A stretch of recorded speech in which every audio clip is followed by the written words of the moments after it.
This is the 10% Happier Podcast. I'm Dan Harris.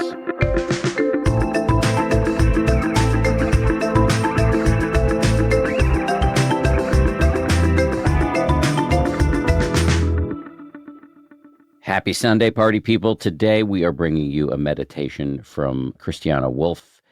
And it's about one of those ideas that kind of sounds like a Zen riddle, but actually turns out to be incredibly useful. What's in the way is the way. The obstacle is the way. If you've ever sat to meditate and thought, I can't focus, I'm totally distracted, I'm incredibly physically restless, and it's driving me nuts. If you've ever sat and bumped into a barrier like that, this one's for you. Christiane is going to show you how to turn these obstacles, these distractions, these powerful emotions into the practice itself. As you may know, Christiane is our teacher of the month over at danharris.com. That means she is very busy creating custom guided meditations for all of our Monday, Wednesday episodes here on the podcast. For the most part, these guided meds are only available for paying subscribers, but we're dropping this one for free, the strategy pursued by drug dealers everywhere. Subscribers also get access to our weekly live meditation and Q&A sessions. The next one is coming up with Christiane solo. We're doing this one on Wednesday at 4 Eastern, Wednesday, November 12th. We usually do these on Tuesdays, but Tuesday, November 11th is a holiday in the U.S. It's Veterans Day, so we're moving our session to Wednesday.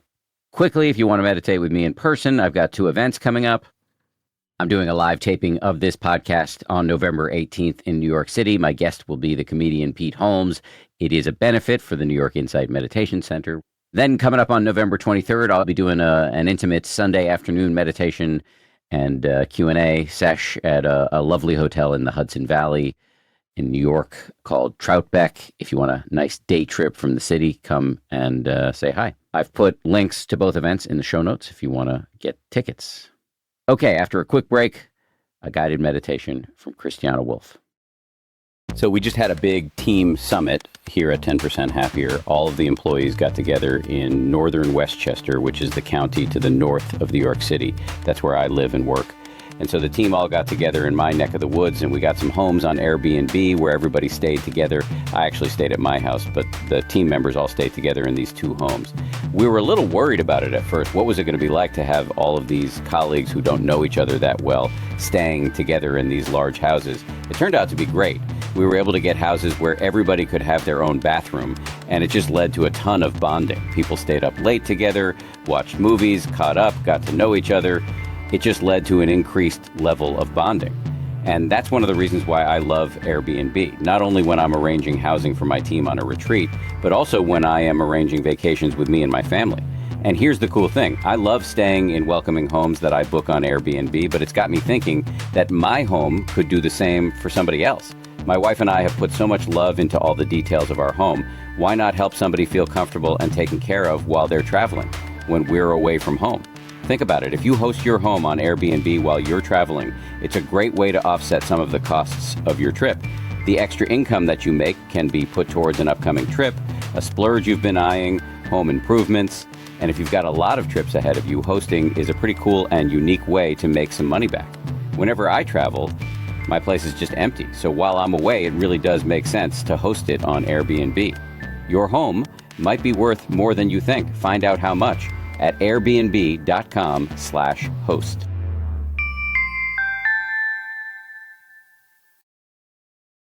So in this meditation, we will explore how to work with something in your life where you find yourself saying something like, if only this wasn't here, then ... For example, then I could really meditate. We will use the example of meditation, what we believe gets in the way of us meditating. But of course, the principle is applicable for anything that we feel gets in the way of fill in your own blanks. So make yourself comfortable for this meditation.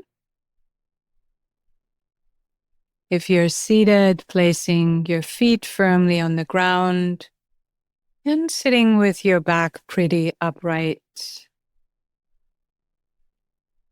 If you like, close your eyes or simply lower your gaze.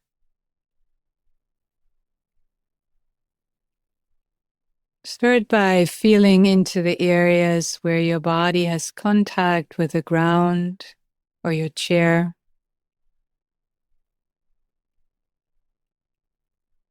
Simply feeling into those areas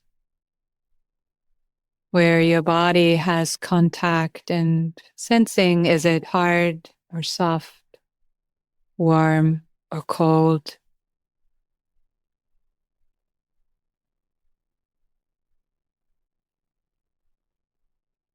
Find an anchor for this meditation to which you will return to again and again whenever you get lost in thinking.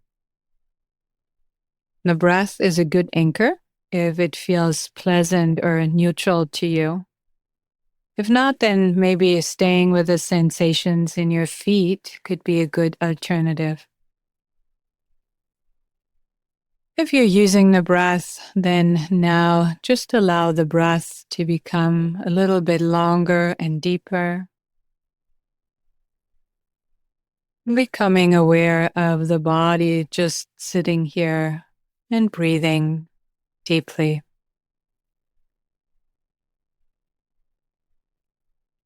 Giving yourself a little bit of time to arrive and settle into this meditation.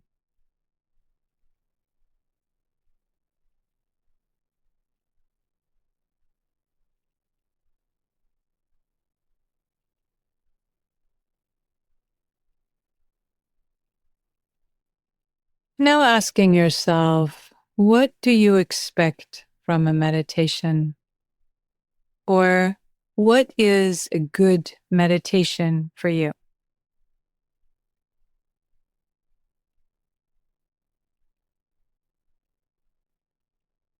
Maybe you've heard the phrase, a good meditation is one you do.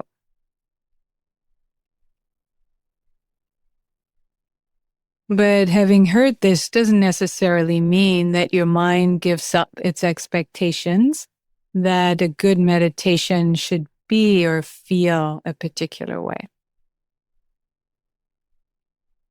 We often have the expectation that a good meditation should feel good in some way, ideally even blissful, or at least somewhat calming and relaxing.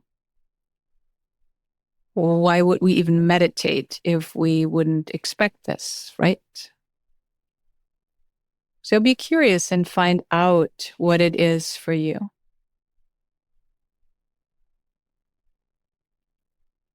What makes you feel disappointed in the meditation or maybe even in yourself if that doesn't happen?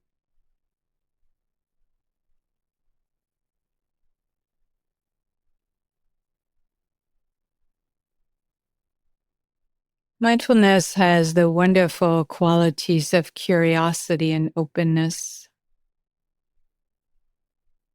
We can turn mindfulness like a flashlight onto anything, including something that we don't fully understand.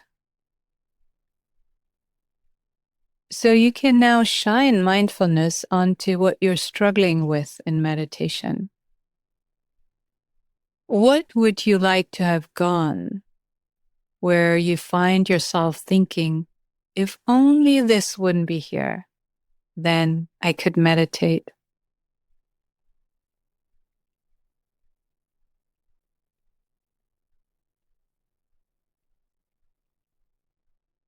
What is it? Is it restlessness? Racing thoughts? Boredom? The noise around you?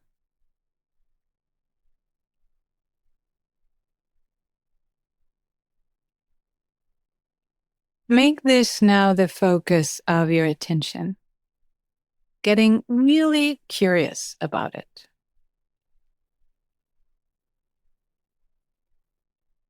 Can you explore it?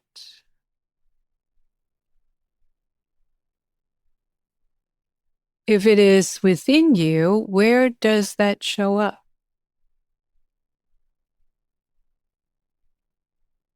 Is that in your body or mainly in your head or both?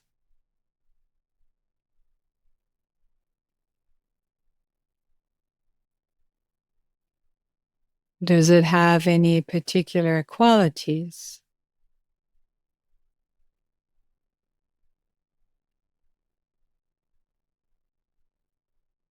Is it solid or is there some movement to it?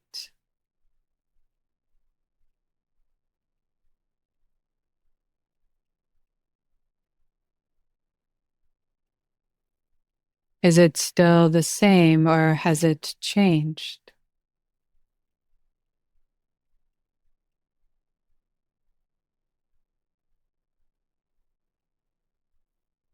Or can you imagine bringing the breath into what is challenging? Breathing some space into or around whatever you're working with right now.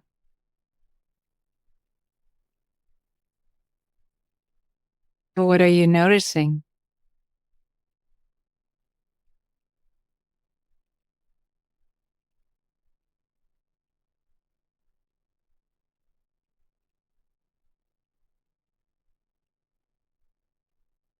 What if this wasn't a problem, but just a part of this meditation today?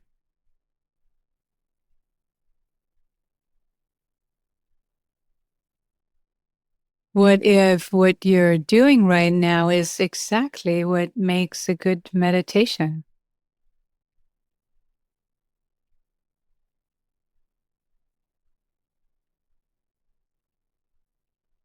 As best as you can, allowing what you think is in the way to be here and actually be part of the way.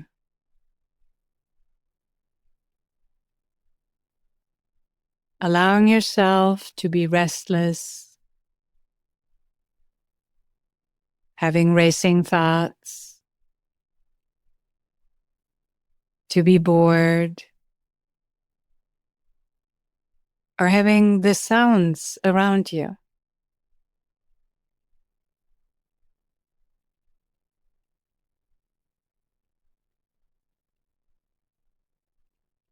That is just how things are right now.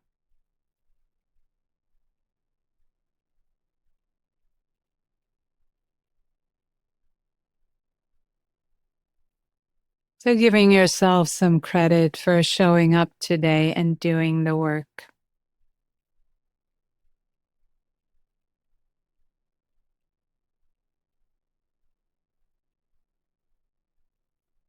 And when you're ready, bringing this meditation to an end,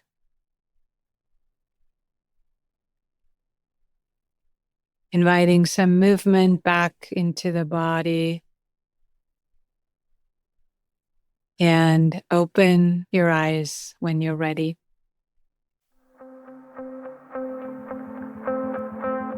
Thank you for meditating with me.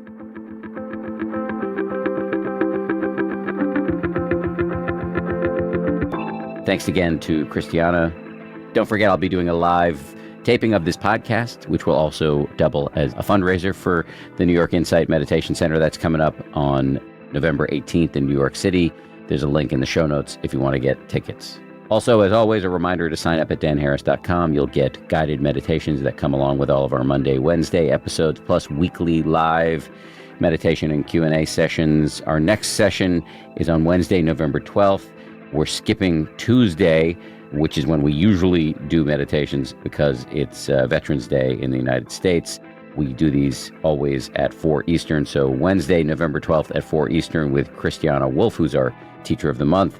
And then we'll be back to our regular Tuesday at 4 p.m. Eastern schedule. Finally, thanks so much to everybody who worked so hard to make this show. Our producers are Tara Anderson and Eleanor Vasily. Our recording and engineering is handled by the great folks over at Pod People. Lauren Smith is our managing producer. Marissa Schneiderman is our senior producer. DJ Kashmir is our executive producer. And Nick Thorburn of the band Islands wrote our theme.